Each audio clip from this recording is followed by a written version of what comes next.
Ces matières premières critiques, elles sont capitales pour répondre à notre objectif de neutralité carbone, mais aussi pour répondre aux enjeux du numérique. Il faut donc continuer à travailler à la fois sur les enjeux de sobriété et à la fois sur les enjeux de durabilité. Les matières premières critiques, c'est par exemple le lithium, le germanium. C'est des matières premières qui vont nous servir à répondre à nos objectifs de transition climatique et numérique. Nous en avons besoin. Elles sont extraites dans les sols notamment et nous les transformons jusqu'à des produits finis tels que les batteries dans nos téléphones, tels que les semi-conducteurs pour répondre à nos objectifs de neutralité carbone. Elles sont qualifiées de critiques parce qu'il n'y en a pas suffisamment en Europe et elles viennent d'autres pays du monde.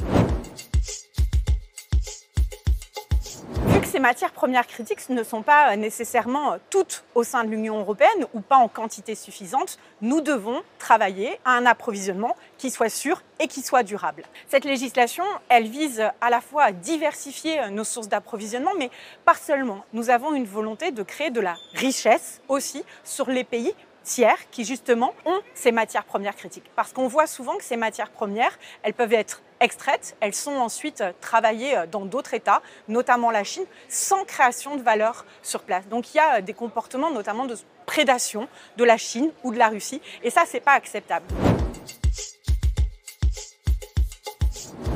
Tout notre enjeu, c'est effectivement de travailler sur notre souveraineté européenne, la durabilité et la question de la compétitivité. Et l'objectif, c'est justement d'être dans une logique de et non pas de ou. C'est tout l'enjeu de ce texte sur les matières premières critiques, mais nous avons aussi d'autres travaux, notamment sur ce qu'on appelle l'industrie décarbonée ou encore sur la réforme du marché de l'électricité. C'est pas seulement avec un seul texte qu'on vise à atteindre ces trois objectifs ensemble, c'est par tous les travaux que nous menons. C'est extrêmement important aussi que l'Union européenne fixe des normes et qu'elle continue à être un vrai leader sur la scène internationale, notamment dans l'objectif de répondre à nos objectifs de neutralité carbone.